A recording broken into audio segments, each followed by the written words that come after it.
Welcome back to another episode of Stream of Thought, and we are on number 35, and Victor and I are here today to talk 36. a little bit about... We're on 36. Okay. No, we're on episode number 36 of Stream of Thought, and we start things off. Rix had a little mishap with some Facebook Live that he tried to do, so he talks a little about... It was YouTube Live. Oh, okay. YouTube Live that he tried to do for his channel that he manages, The Drywall Doctor. Speaking of messes up, we talked... So then we talk about, we went to Union Station, downtown Chicago, where we saw the Twitter Presidential Library, where The Daily Show had put on this miraculous exhibit of all of Donald Trump's tweets. So that was a lot of fun.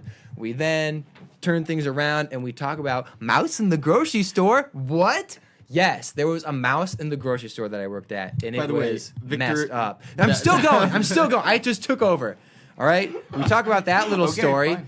And then we just talk a little bit about the audition that I went to at Second City, and that pretty much wrapped things up. And so find out if Victor gets the audition. Yeah, The answer may surprise you. That is episode number 36, Stream of Thought. We hope you enjoy.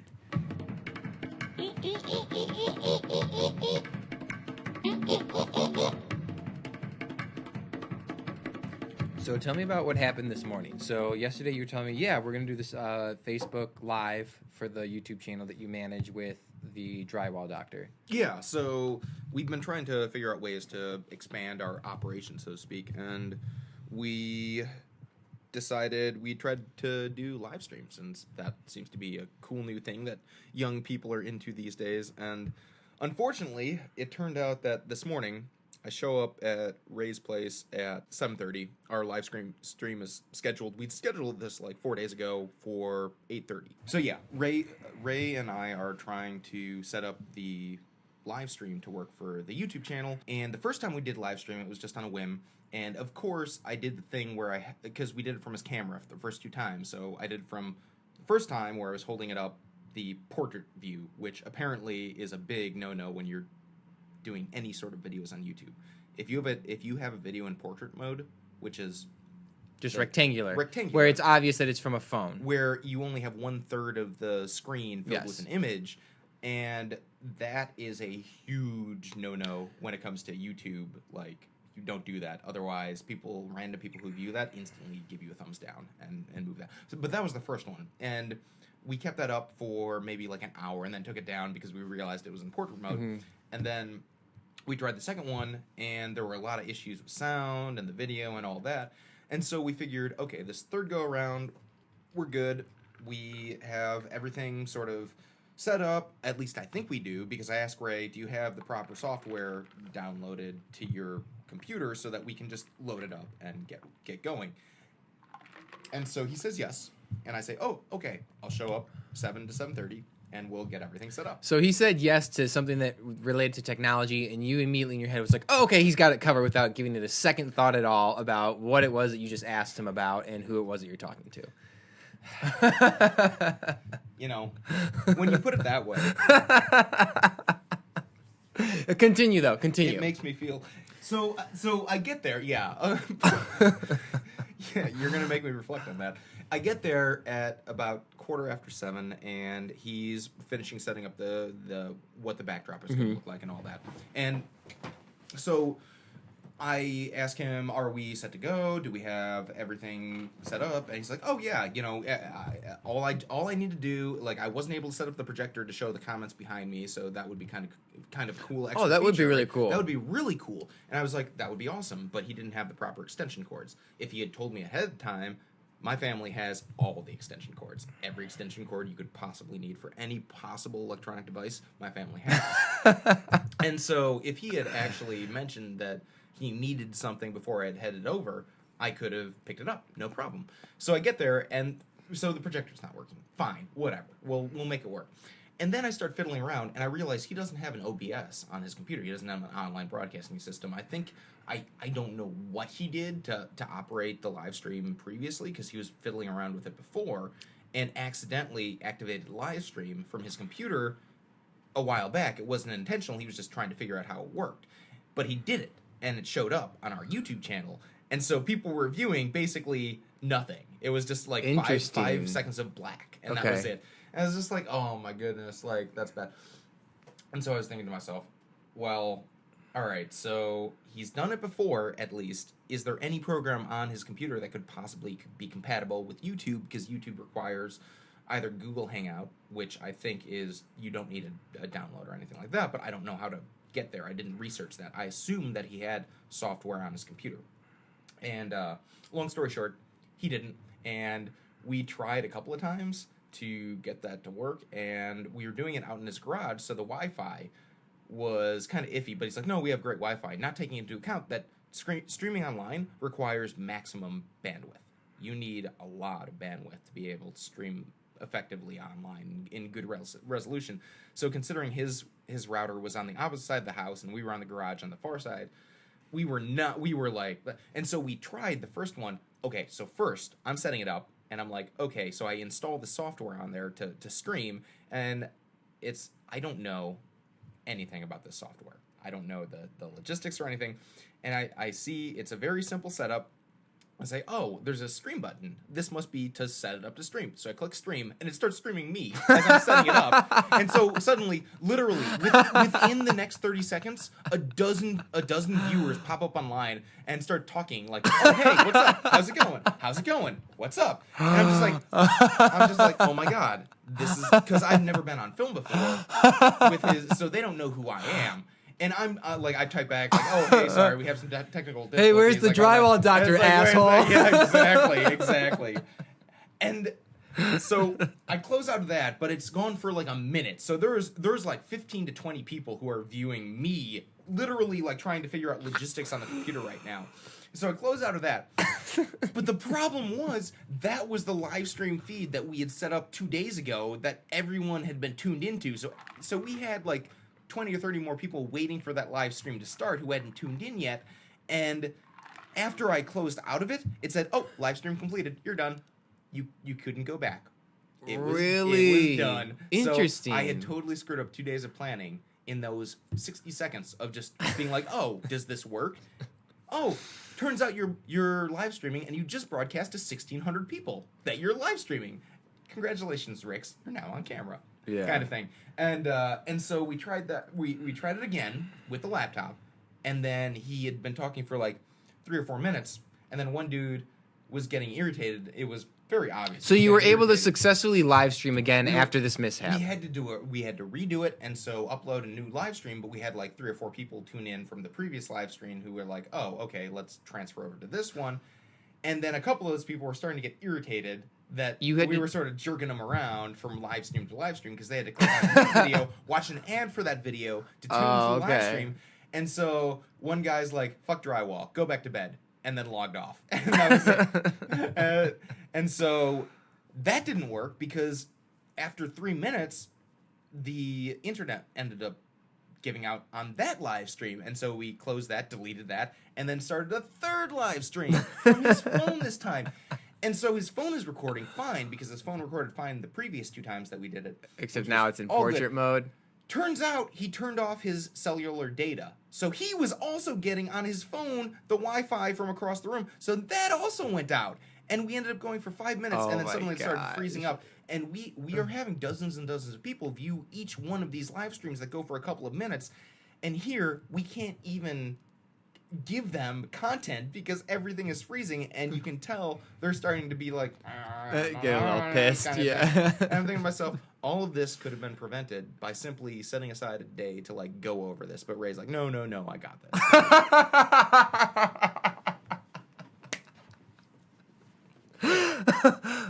So aside from a spectacular night last night, I got this. Well, and then here's the thing. I'm trying to figure out logistics because I'm a technical person. Yes. And I understand how technology works. So I'm typing, and literally, like 2 minutes pass, and he's looking over my shoulder. He can't wait more than 2 minutes. If 3 times he interrupted me after 2 minutes, I'm in the middle of something, and he's like, oh, let me try and figure it out. give me time. And then the third time, I'm just like, if you give me more than 5 minutes, I can figure this out. And he's like, oh, okay. And then he had to walk away because he couldn't be watching me doing it because he had to insert himself, assuming that he knew how to fix the problem. And so I'm trying to deal with the technical issues while he's inserting himself and then shutting out of all of my windows that I had set up to like all the stuff. He's like, this is too much stuff. And then he clicks out of everything. I was just like, I was just setting it up. And then I let him go on for another 2 minutes. And I'm like, okay, like, it's time, like, I can fix this. And he's like, oh, okay. And then he goes away again. I start fixing it. 2 more minutes. He comes back over, looks over my shoulder. He's like, oh, let me try and take care of this. Pushes me away again. Shuts out of all my windows again. I'm like, the frustration. But anyway, we survived. Man. That live stream alone, I mean, we recorded at 9 o'clock. It's like, what, 6 o'clock, 7 o'clock right now? Yeah. It's got like 300 views already. So, but it's jerky. It's like crappy video quality and all that. And I'm very disappointed as somebody who's a perfectionist when it comes to presenting quality material. Yes. This is very frustrating. Well, we had that issue. Remember when we did a live stream right after Walking Dead? Yes. And we had an issue with the OBS, but we figured it out relatively quickly. And then there was something happening where, like, I clicked a button, and then all of a sudden I was like, wait, is it recording? I don't know. Oh, it is recording. And it was just, the camera wasn't working for some reason, so it was just recording black for like 10 seconds. Yes. So we did have that hiccup before, but that was too long ago for you to be probably familiar or know the ins and outs of it. Well, and that's where I was getting my information, is from that experience of failing to properly orient the live stream afterwards. And I'm like, I've done this before. Like, I know the process. All it takes is installing a particular system, right? So you had done something before, and you tried it again, and for some mysterious reason it wasn't working. No, I didn't have time to. Ray kept interrupting me. If I had had the full hour to figure out what the setup should have been that we had done with our live streaming, I could have done it. But every couple of minutes he would come in and say, "Shut out of all your windows," and try and redo it himself. And so just trying to logistically deal with that. Again, wasn't an issue. I hold no sort of like emotion towards that event. It was just something that it was just a series of unfortunate events that could have been prevented. It was a series of unfortunate events, but I don't think it could have been prevented. Honestly, like, I think that there would have been an issue. But the level of just the amount of time it took to figure it out could have been deducted tenfold if you had just been able to just sit in front, figure it out, instead of being interrupted over and over. Well, here's my general attitude that I take towards life. I'm not a very egotistical person. I tend to approach situations saying other people know more than I do. And so I trust in them when they say they can do something, that they're able to do something.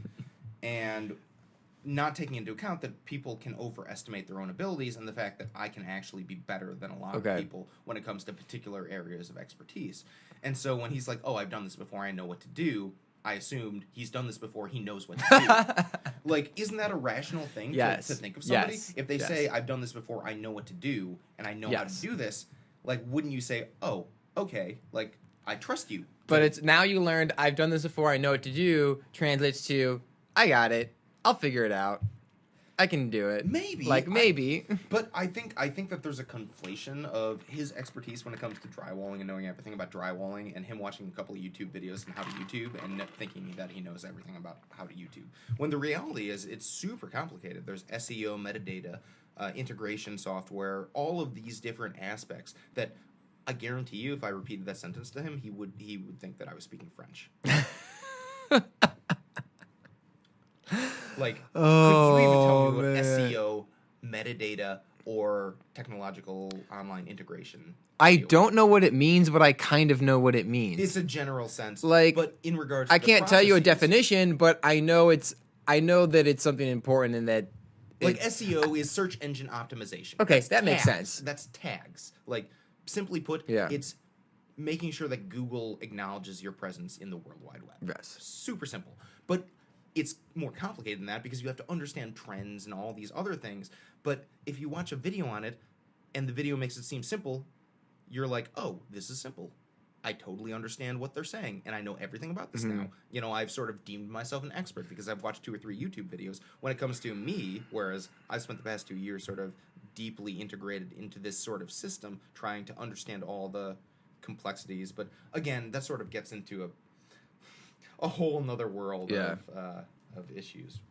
That's cool. But yeah, That's cool, but no, but back to what we wanted to highlight, which was yesterday you and I went to Union Station, downtown Chicago, and we saw the Twitter Presidential Library for President Trump, highlighting many of his great and not so great, even though it's like the same thing. they're all great. They're all great. They're all great. Tweets. Yeah. That was a lot of fun. That was a lot of fun. So yeah, you've had a night to sleep on it, and you still find. So this is exactly what happened. All right. So I get a text from Rick saying, "Hey, would you want to go to the presidential library at Union Station for Trump's tweets?" I'm like, "Okay, yeah, sure." So I meet him after class, go downtown, and we go to Union Station. I've never been to Union Station. I always go to Ogilvy because I have no need to go to Union Station. Walking to Union Station, wow, magnificent, elegant, classic decor. Huge arch dome Yes. ceilings, like to the It was beautiful. Like giants look like they walked there. Yes, it was beautiful. And Rix and I are waiting in line, and we wait in line for about 1 hour. And after walking out, we both concluded that waiting in line for 1 hour was totally worth it. Absolutely. It was totally worth it. Without a doubt. And it was funny because before then, I told him, I was like, "Oh, well, let's, hey, come meet me at Washington and Wells. Let's get some beers before we're going in here." And then he's getting off of Ogilvy. He calls me like, "Oh, well, maybe we should go to the Union Station first." I'm like, "Okay, total. That sounds like a much more solid plan. Let's get this done out of the way first, and then we can get some beers." I thought about getting some of the beers from 7-Eleven on Washington and Wells because you can get some craft beer there for only $2.50. It's like nearly 20 ounces. But whatever. Get to Union Station. We're in line. We're like, oh, this is a pretty long line, but it's deceiving because every few minutes you move several feet. But then you stay in one spot for like 20 or 30 minutes, and then you move several feet. And some people had some beers. And we're like, oh, where'd you get those beers from? Did you bring them from outside? Or like, oh, right there in the corner. How much did you pay for them? It was like $13. Hell no am I paying $13 for 2 beers, because I'm going to want to drink more than one. If I only needed one, I would pay that premium just to have one, but I wanted to drink more than one.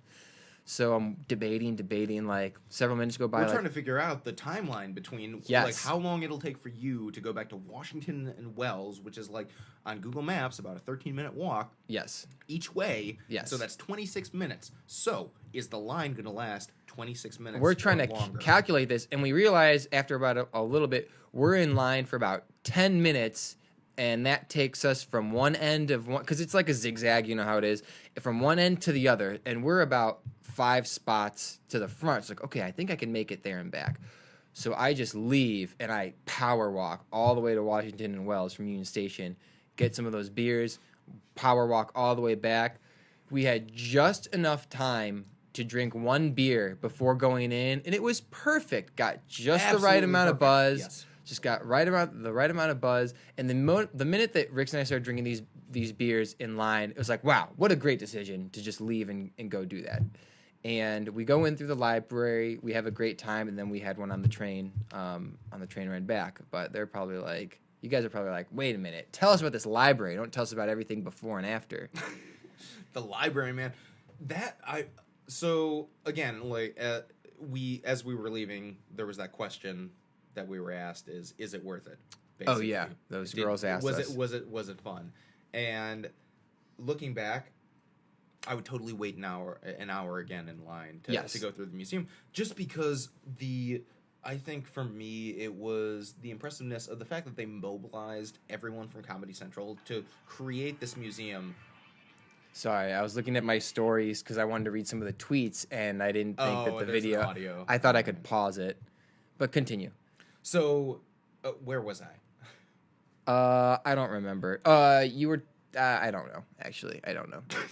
So okay, so we walk in. So we walk in. We walk in, and So we walk in after there's a group of us, and here's the thing that they're letting us in tiers. So they're letting about 20 people in at a time, and the reason apparently is that there's a video that they sort of give you an opportunity to see.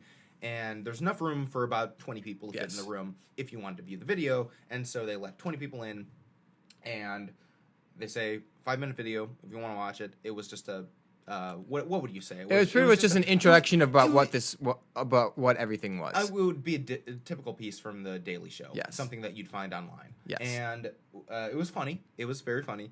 And as we're leaving, it's like, okay, well, what are we about to get ourselves into? And we walk outside, and we are just bombarded with all of these plaques. I could not count how many plaques of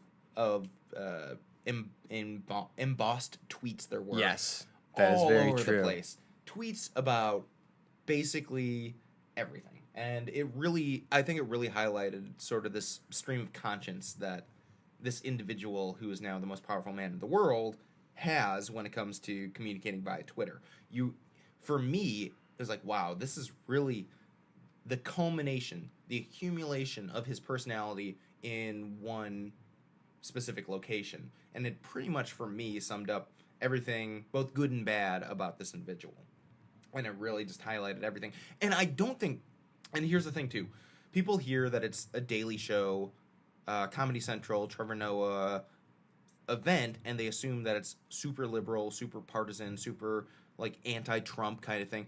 I kind of thought that it was a little reverent. I kind of thought that it was, it respected the fact that he was president, in the fact that you had, first of all, you had a dedication to his tweets. You know, it was meant in mocking jest, but at the same time, could you imagine the hundreds of thousands of dollars that it took to actually accomplish that feat of setting up a museum for 2 days in Chicago? It was in Union Station. Pretty epic. So these people are dedicated to what they do, and they obviously care about the final product. Otherwise, they wouldn't have created the elaborate structure that they did.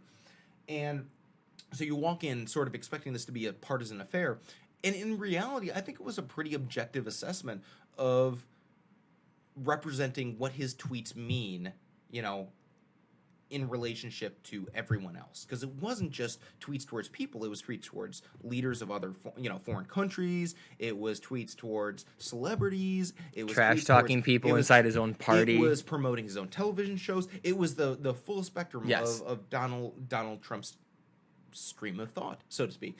And as he's going through this, or as we're going through this, and I'm looking at all of these different aspects to this museum, I realized to myself, wow, it extends so much further beyond the political realm when it comes to what he talks about. He's a cultural influencer, and I think that the people who were there respected that fact, that he is a cultural influencer. Otherwise, you wouldn't have had a live tweet machine off in the corner of the room. That was great. That started blaring lights and sirens and noises and bing, bing, bing, bing, bong, bing, bong. The president has just tweeted. The president has just tweeted. We have a live tweet. Yeah. And so everyone would rush over to the corner of the room and watch his live tweet go up. And I think, if anything, it may have been done in satire and all of that, but at the same time, there is an unequivocal amount of deference paid to the power of that form of communication. Yes. And just to witness that all laid out, it's like, wow, of course this man can influence a nation, because look at how he communicates with them. I mean, it's just free flowing. Yeah, the decor and the vibe was all it was quite elaborate, everything. What I'm looking at right now on my phone was, I really enjoyed, there was a timeline of past presidents, and there's an image of George Washington, like these are silhouettes of George Washington sitting at a desk with a quill, the first president of the United States, and then there's Abraham Lincoln standing there with, it looks to be a speech or a piece of paper in one hand and his top hat in the other, and it just kind of captures maybe the Gettysburg Address. Then you have FDR sitting in his wheelchair in front of what is a microphone, which would have been a radio announcement, which I imagine related to World War II. Next, what you have is JFK at a podium in front of an old school camera, which, if you didn't know, JFK and Nixon, that was the very first televised presidential debate. And then what you have is Bill Clinton sitting at a desk with an iMac. In the 90s, that's when they had the internet boom happened, and that was something that was a regular usage amongst the country. And then Donald Trump just kind of standing there looking down at his cell phone, which is pretty. But isn't that a interesting. perfect representation of human history, though? Yes, yes, that is correct too. Do you want to expound on that? Or do you have nothing to say? No, about that? no, I have nothing else to say. Would you rather me sort of bounce off? You my can own do that. question? Yes. Well, the reality is that we're in an era right now. I mean, I have to say, dude, like they were super open about people taking video and pictures. They're like, take video, take picture, and it wasn't until you told me, take out your camera, you can take video here. Like, why aren't you recording this? Yeah. I think to myself, oh yeah, like, but that seems so antiquated. Taking out a video camera. Who has a video camera anymore? Right. It's all about the iPhone and, making sure that you record video on your mobile device and then upload it directly to YouTube, right? As opposed to whatever else the case may be. And it just felt very awkward. I have to say, I was the only one, unless you saw somebody, with a video camera. No. And so here, I'm like recording things, and it's very interesting. I don't know because you don't normally record public things, but when you're pointing a video camera at someone, they suddenly become very uncomfortable. They like notice Really? that you're aiming the camera at them. Whereas if you're just doing a phone, It's just in the background. It's just whatever. No one pays attention to where your phone is directed. Everyone's assuming everyone's taking pictures or texting or whatever. You never focus on a phone. If a phone is aimed at you, you don't assume it's taking a picture of you or like you don't think about it. Whereas the camera, literally, I would move it and people would be like, wow. I mean, well, think about the like as you were recording me and you were sweeping through the space. The dude right behind me started dancing. The staffer started dancing. And I was like, I wish you had recorded longer. Yeah. But again, he wouldn't have known that if we were just doing that from a camera. Yes, that is correct. And there's that sort of sense. And again, why do you think those girls talked to us as we were leaving? I mean, aside from the fact that we're extraordinarily charismatic and handsome. That was my first answer. that was a feel-good reaction, but I think that Did you have the camera in your hand? I had a camera. That's right, because you stopped recording when we walked out. Yeah, and I did catch that in the camera. So I mean, they saw us recording, and so obviously they noticed that as well. But dude, you have a camera in your hand, and the dynamic changes surprisingly. I was not aware of that. Yeah, and that's one of those things that you can only come to learn if you're actually sort of out there with a camera, recording people, and seeing when they notice you, what their reaction is. What was one of your favorite... We probably mentioned this in the video, but what was one of your favorite things that you saw? Favorite tweet or favorite area of the exhibit, I guess you could say. Yeah, so I had mentioned, I had told... By the way, if you guys haven't checked out the video, I know we're going to do a promo for this at the beginning, but check out the online video vlog if... Where can they find the online video vlog? On YouTube, man. Stream of Thought Podcast. Just type it in. And that, I would say, I had said on there that the golden toilet was my favorite situation. After you mentioned the live tweet thing, that, I think, changed to my... Because, I mean, that took technological integration. And that I truly appreciated because they had this huge monitor. It was a man-sized monitor. This thing was probably 12 feet tall. It was freaking 12 feet tall. This was huge. It was gargantuan. It was full size, and it had all of his most recent tweets on it. It was the Twitter profile. It was the Twitter profile. It had all his recent tweets. It had his followers. It had his profile picture. It was the profile of Twitter. 27 seconds. Yeah. Literally within 27 seconds, they had the tweet up there. And the fact that they were constantly on that, I was just like, wow. For 2 days? They're in town for 2 days, and they are still monitoring the president's tweet and putting it up on that monitor and sounding alarms and sirens and all that. Like, wow. That is true artistry right there. Yeah. The red flashing light, and then again, the velvet rope that was in front of it, I really enjoyed. All of the tweets, too, it wasn't... This isn't just on, a piece of paper, taped on the wall. This is behind glass with gold framing all over the place, and they had it divided up in categories almost in certain areas too, that triangular that triangular thing. I don't know. I can't remember what the categories were there, but they had an area too. They had a map of the world, and then they had little flags up, and they displayed like the top 30 tweets relating to 30 different countries. That pretty much, I think, was it just like this tweet. Probably unbeknownst to him, maybe it was, I don't know. It was just like, this is like a slap in the face to these people. Like, why would you tweet this? This is just a dumb tweet relating to this country or just straight up insulting this country. Yeah, basically.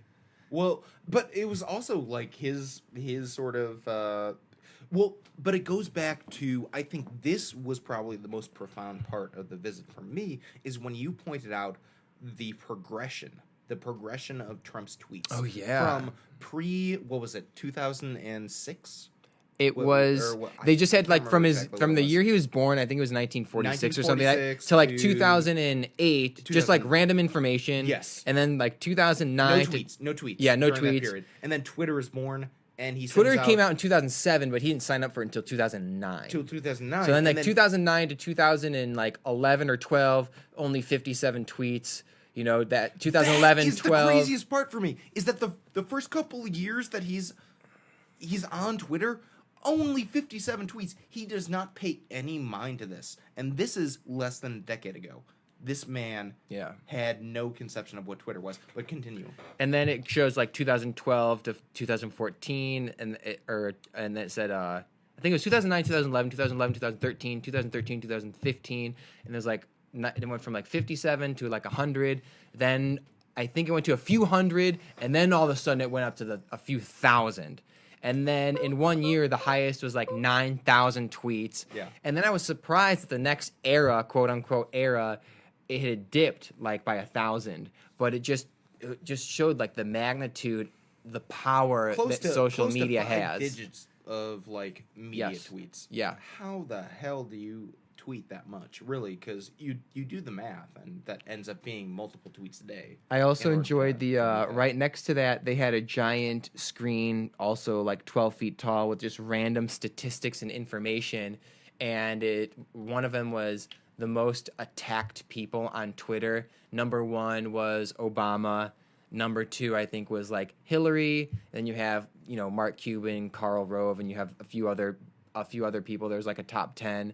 And then he mentions also how many tweets he's sent where he mentions family members, and it's like Ivanka's all the way up there, number 1. Like his sons are up there, and then my favorite, Tiffany, 7 tweets.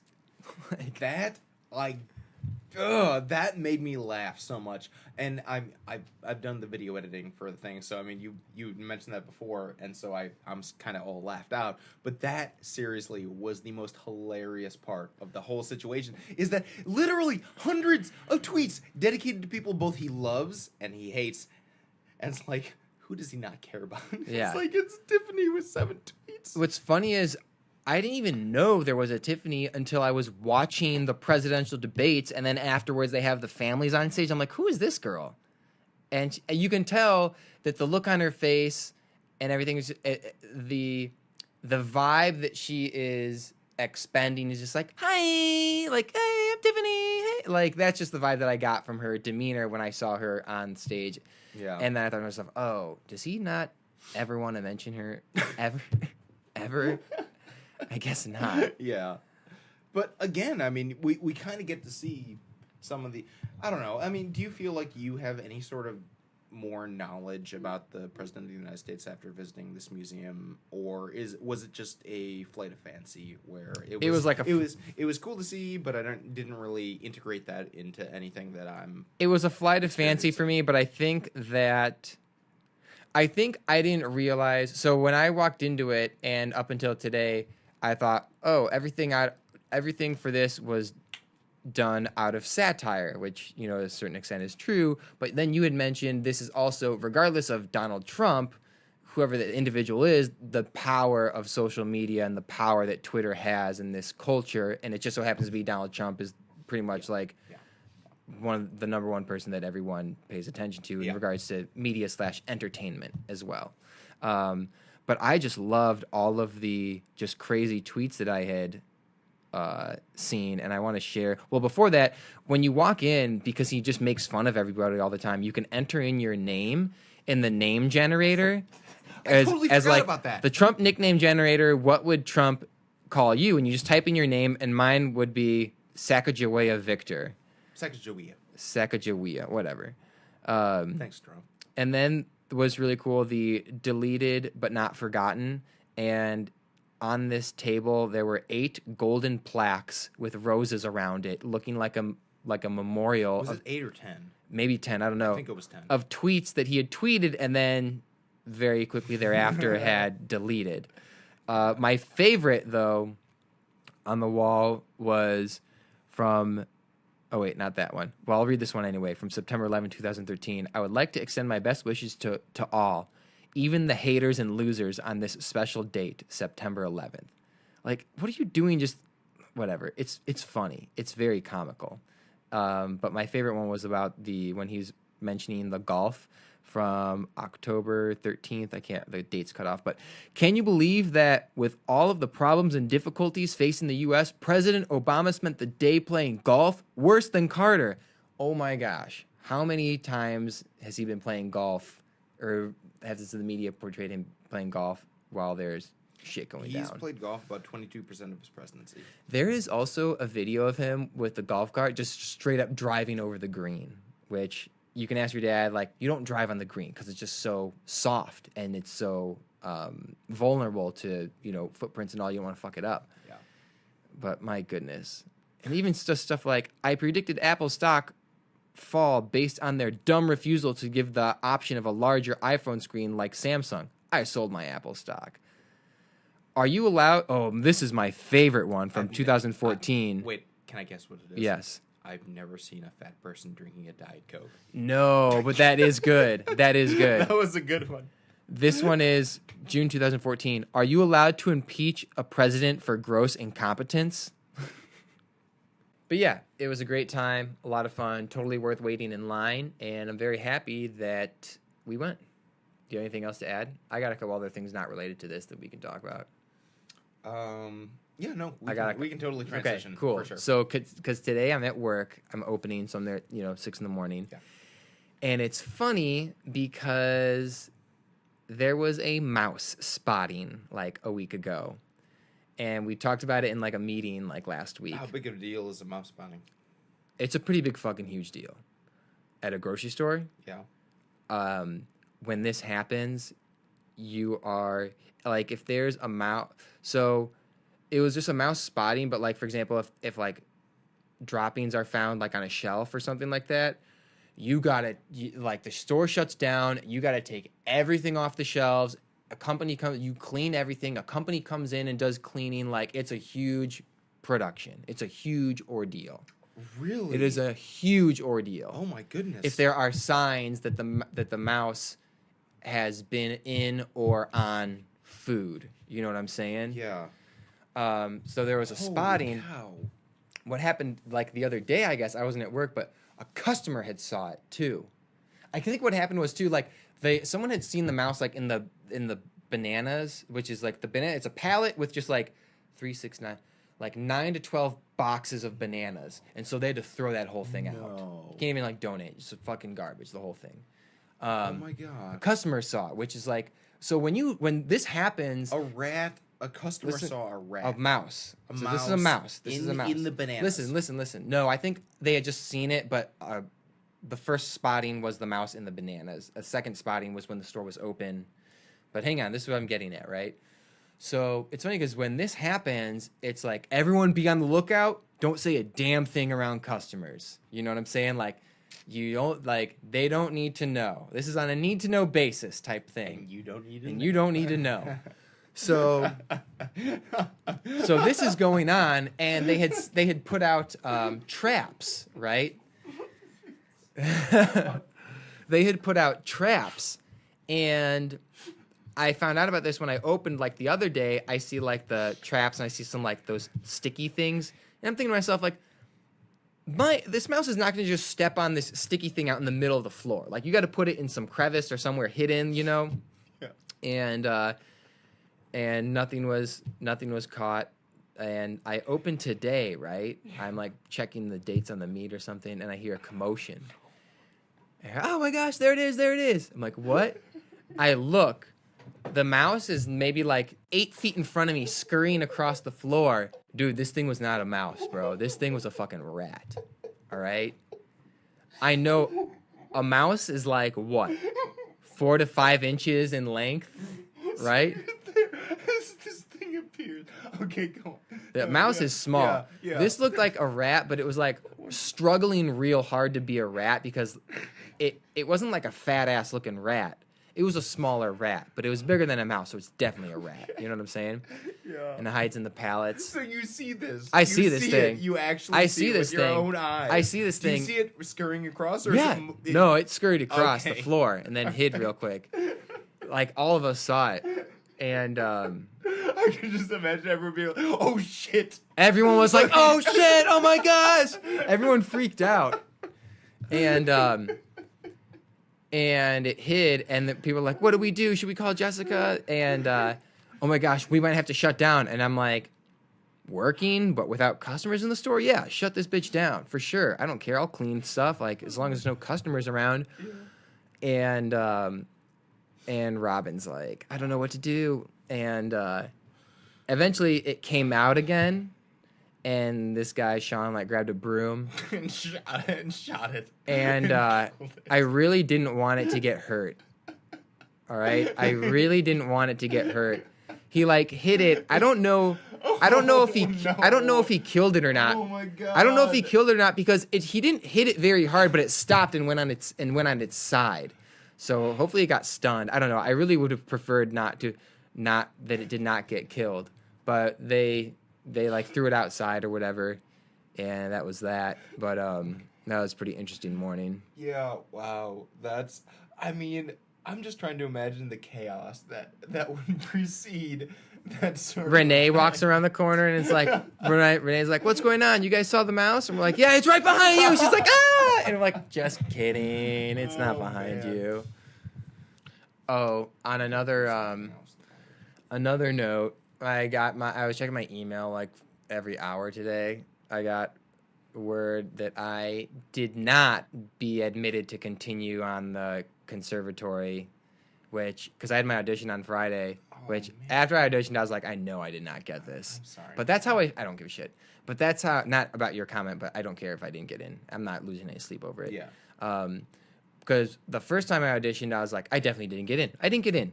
And then I got the email saying I got in. I was like, well, that was a surprise. And then this time I knew, I was like, it didn't fucking happen for sure. And then I got the email like, you didn't get in. I'm like, okay, cool, don't care. But I went to my audition and we had to do like a 1 minute prepared piece, like a monologue or telling a story or, playing a ukulele and singing a goofy ass song or whatever. It could be anything. Yeah. And I did that and I fucked up one of my words for it. I said the wrong word. I was like, oh shit. And then like my scene that I did, I was like, fuck, this wasn't as strong. I was like, fuck me. It's funny because like all that matters is that audition. You can be funny all the time, but if you fuck up in the audition, like, okay, like that's it. Or you can be not funny at all or not be a great improviser, but if you have a great audition, then you can go forward. You know what I'm saying? Yeah. All that matters is what happens in that window during the audition. But that's some news. But you want me to do? I'm going to do my story. I did a story through. Oh, it has to do with McDonald's. It was the one that I told you actually, but I tweaked it slightly. Remember when I went to McDonald's, the drive-through experience? There ain't nobody behind you, bro. Take a look. Oh yeah. Yeah.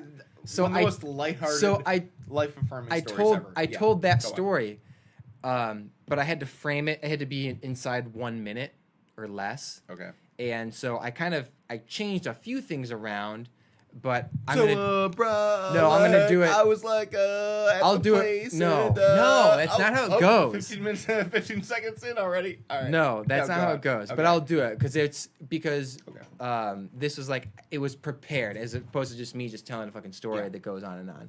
But it was the story of the McDonald's drive-through, and then I tell it through the lens of that character. The guy that was in the drive-thru, you know what I'm saying? So this whole time, I'm saying it as the character of the young guy who took my order at the drive-thru. So I start off, This is how I start off my. It should be about 1 minute. So I'm looking across the street at McDonald's, right? That drive-thru looks pretty appealing, but my wallet is telling me otherwise. Fuck it. It's Friday. Hey, bro. Hit me with that number 2 no pickle and a Coke. I reach to pay. Nah, dude. Nah. What? The dude in front of you just paid for your meal. What? Are you serious, bro? Yeah, dude. And the dude in front of him paid for his meal, and the dude in front of that guy paid for that guy's meal. All of a sudden, this moment of elation was met with a quiver of confliction. What do? Do I take and not give back? What if the person behind me got $30 worth of food? Because you know that shit always goes down when you're trying to do the right thing. I manned up. Excuse me, sir. I'd like to pay for the person behind me. There ain't nobody behind you, bro. Take a look. That's a win. I look behind me. At 12:30 in the afternoon on a Friday, not a single car in sight, and the drive-thru McDonald's. That's a win. That's how I do. Thank you. I'd say it's the subtleties in your.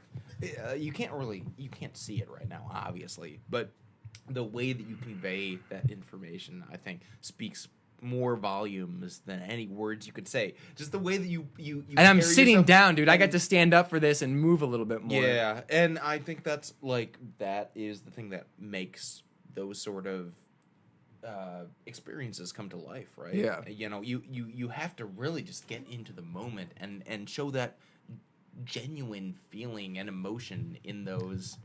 I'll be honest. I only started preparing for this like 2 days before I had to do it, which I should have done well in advance, because even though I felt really good about it, and I had to get it inside 1 minute, which I did, I fucked up when I said this moment of elation was met with a quiver of conviction, and then on stage I was like, confliction, and I took a moment, I was out of character for a moment, and then, so I know that was a huge ding. Yeah. And then, I just didn't think my scene was very strong, but that was the piece that I did, that storytelling of that experience that I had. Yeah, man. Because when you were saying that, I'm like, oh, I could totally see that in the lips of any paid, stand-up type act, right? Yes. Where you're telling a story, you're engaging the readers, or viewer, audience, right? whatever. The audience. You are embracing the dual personality or multi-personality, depending on the situation, and being able to convey their emotions separately, sort of simultaneously, yes. Right? Where you're able to switch from one to other, and I don't know, I found that it was fun for sure. It was very entertaining to see everybody's individual pieces in all the scenes. It was like I just saw a free show of a bunch of people that are super talented. Yeah, it was really fun. So what was was that your takeaway, that wow, there are a lot of people who are talented right here, or I can beat these people? No, it was a lot of these. A lot of these was like, damn, these people are really fucking good. This person is definitely getting in, and then there are a lot of people holy shit. This person can use this piece to audition for SNL. This was a very tight, well-seasoned, really individual piece that this person had done. So you were in the company of No, I'm with 30 or 40 people, because it was my it was my class, another class, and then a group of people who previously had auditioned but did not get in. So there was the current class, another class, and then people just that were coming back to audition again, having not got in the first time around. And it was a lot of fun. Wow. Good time. So is that something that you are considering doing again? Yeah, I'll try it again for sure. How hard was the rejection from the experience? Knowing that I knew that I didn't get the part before I even left the room. Okay. Yeah. So it wasn't it didn't hurt at all. No. When you got because now I don't have to spend $400 on a fucking another course. You know what I'm saying? I mean, I will in the future probably. So you let that go right after you left. I was you were honest with yourself, and you said this wasn't before a month ago when I knew we had to audition again. I knew we had to audition again way more before that, but leading up to this, I was like, you know what? I almost hope I don't get admitted, because it's one less thing that I'm going to have on my plate come 2018. Okay.